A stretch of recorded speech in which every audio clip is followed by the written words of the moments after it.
Napakapalad po namin sapagkat ito po talaga ang kinakailangan namin. Mapalapit ang serbisyo ng pamahalaan panlalawigan dito sa aming bayan. Isa pong mapagpalang araw sa inyong lahat. Ako po si Constancio Ronald D. Castillo, Municipal Agriculturist at Municipal Environment and Natural Resources sa bayan ng Mabini. Kami po at ang aming pong tanggapan ng agrikultura ay nagpapasalamat unang-una sa Panginoon Diyos at nagkaroon po tayo ng pagkakataon na may bahagi sa bayan ng Mabini ang Capitol on Wheels.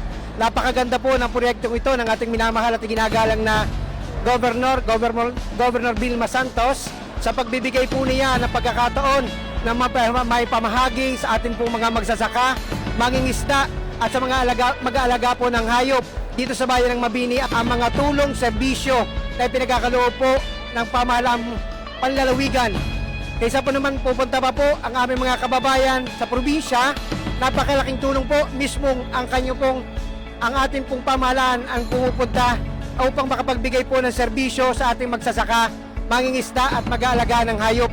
At ganoon din po sa lahat po ng samahan na nag-uugnay sa agrikultura at sa Merro at Kooperatiba. Salamat po sa inyo pong makiisa sa tulong at sa inyo pong mga suporta na ibinibigay nyo po sa ating lahat.